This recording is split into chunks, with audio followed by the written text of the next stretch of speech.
Today, we are going to tackle the many different ways to manage laundry for short-term rentals. Laundry is such a big subject in this industry, I had to break it down into two parts. Part one, which is this video, I'm going to share with you the 7 different ways I have encountered laundry in the past 10 years, its pros and its cons. In part 2, I'm sharing my personal suggestions on how to price laundry, how to prep your host when it comes to the laundry, how to take care of the linens, how to deal with the stained and damaged linens, and so much more of the nitty-gritty stuff. So let's get started. But before we do, I've got to head to the airport. And if you wait to the end of this video, I have a special offer for you. Let's go.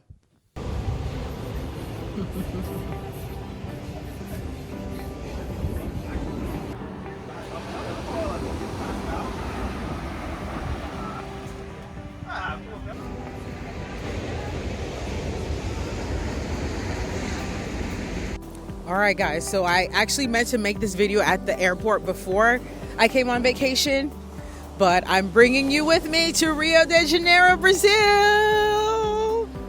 All right, now back to the laundry video. So the most popular way to manage laundry in the Airbnb space is in-house laundry, and in-house laundry works best for when you're doing laundry for 1 to 2 bedrooms. So the pros of doing in-house laundry is the cleaning team doesn't have to outsource and they don't have to leave the house. And so that saves a lot of time, and you don't have to deal with a third party. You don't have to hire another person to manage the laundry if you were going to do outside of in-house cleaning. And you're less likely to mix up laundry from other properties when you just do it in the unit. It's convenient when you have one person who goes to clean up to 4 bedrooms, because when you have 2 people that go, it complicates things because they get it done fast. They get the laundry done fast and then they have to wait. So when you do laundry in-house, you hit the quick wash and you just go. So the cons of doing laundry in-house is that it does not work well when you have a lot of rooms that you have to clean, especially if you have more than one cleaner, because then they have to wait for the laundry to dry and for the laundry to wash. Another con is that I've heard a lot of the hosts worry about the laundry bill. It's not a big thing, but I've heard it before. The washer and dryer size and capacity, it can get complicated. Washing fast enough and drying fast enough. We've had this issue all the time. All right, number 2, pick up and drop off. It's more popular when you have 4 or more bedrooms. It's very convenient. So some of the pros of pickup and drop-off laundry is you can get the unit turned over faster with the right company. It can be seamless as they have their own built-in systems with color-coded bags, and however they do the laundry, they usually come back with it folded and in order. Some of the cons are you do have to arrange time to pick up and drop off around the guest's arrival. So if you're dropping back off at the short-term rental and organizing a pickup and drop off, it does get complicated when the guest is there. So there have been times that I have had to hide the bags of laundry on the side of the house for them to come and pick it up and drop it off. It can be expensive, so the host can push back on the markup. Number 3, wash and fold. So ideally you have one team member to pick up the laundry for that day and take it to the wash and fold. And I've done this for a company with 13 units. And the good thing about them is they had all the same linens. They had all queen beds, all white sheets. And I've also done it for individual hosts. Some of the pros of that is you or your team member doesn't have to do the laundry, and it's very convenient to drop it off and pick it up. They fold the linens nicely and keep them organized. They are good at keeping the linens white and keeping the colors bright. Oh.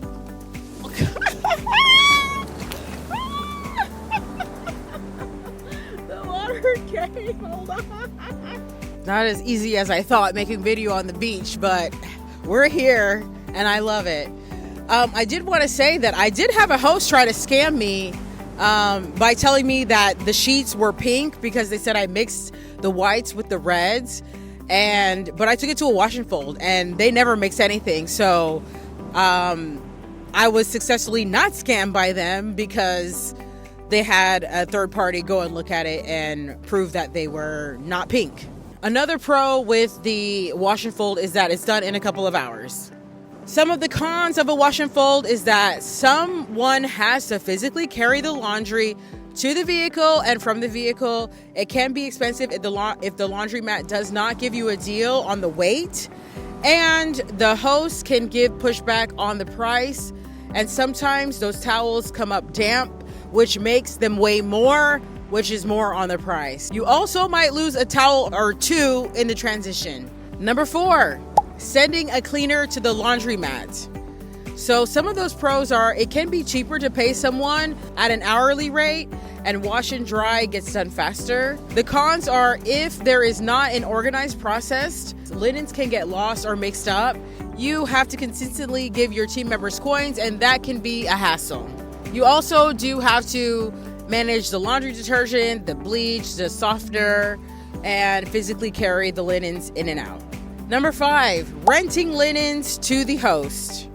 I've come across a couple of different Airbnb cleaning companies that do this. Some of the pros are that there is control over the management and the organization of the linens and the packaging. This option, in my opinion, works best if you have a contract with a company with multiple short-term units, and that if that company manages the storage unit. If your clients agree to renting linens from you, you can stay more organized and provide consistent linen service. Some of the cons are, you more than likely have to rent a storage unit to make this operation happen, or an office, or some kind of extra operation that you have to pay for. And even if it's out of a garage, your team still has to stop and pick up the clean linens and then drop off the dirty linens at the storage unit or garage.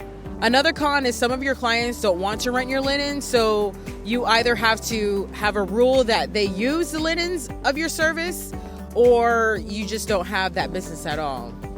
Another con, in my opinion, is that ultimately you're doing more work for less.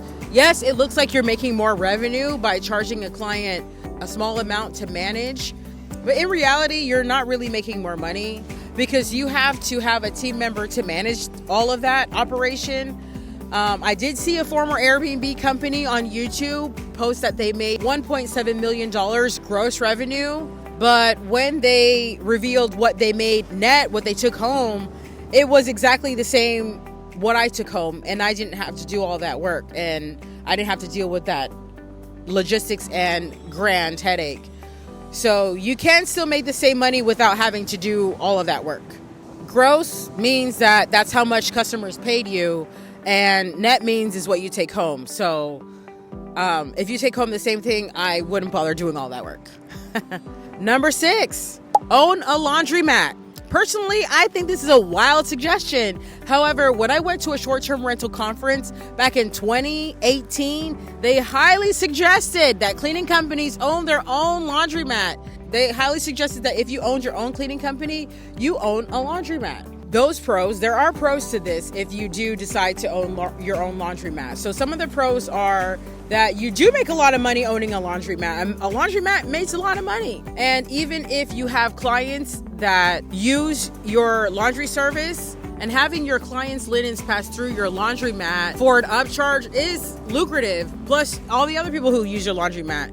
The cons are, you are a vacation rental cleaning company and management company, you are not a laundry service, which means you will be running 2 different businesses at the same time. And for small business, most people cannot and do not have the capacity to do both companies at the same time, especially if you're trying to make money from one company and make that be successful. It is hard to do 2 different businesses or more than 2 different businesses and be good at all of it. So focus on one.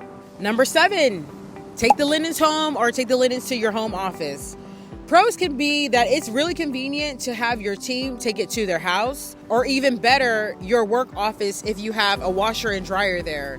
It is good for overflow when you are able to take it to your home or your home office for overflow days. All right, some of the cons are, if the cleaner has cleaned all day, the last thing I want my cleaner to do is for them to bring homework home. And even if you took it to a home office, the probability of them keeping the linen separate from the other units and the high probability of losing linens is very risky. One of the things that applies to all of these methods that I can't stress enough is your PAR system is the number of linen sets you have per bed.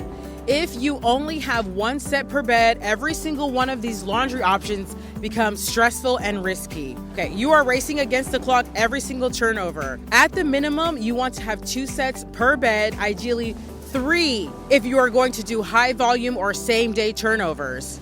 Having a solid PAR system is what gives you breathing room no matter which laundry method you choose. We will dig deeper into this in part 2. All right, y'all, I'm ready to enjoy my vacation here in Rio. This is a wrap for part 1. Now you have a full breakdown of the 7 different ways you can handle laundry in your short-term rental cleaning business. The good, the bad, and the expensive. Make sure you hit the subscribe button so you don't miss part 2, because that is where we get into the real nitty-gritty. How to price laundry, how to handle stained linens, and how to handle damaged linens. How to prep your house, and so much more. Now, before you go, I want to talk directly to my cleaning business owners for a second. If you are still out here in the field, still hands-on in your business, and you are tired, I see you. But also, I need you to ask yourself a question. What would it look like if your business ran without you? Not someday, now. This is exactly what I help my cleaning business owners build through my one-on-one owner exit game plan coaching. I work with short-term rental cleaning business owners who are ready to stop working in their business and start working on it so that they can run it from a vacation spot anywhere in the world, like myself. Yes, I do still have a cleaning business, and I'm here in Rio. That is a whole point. If that's you, the link to schedule your discovery call is right below in the description. Let's build your exit game plan together. I'll see you in part 2.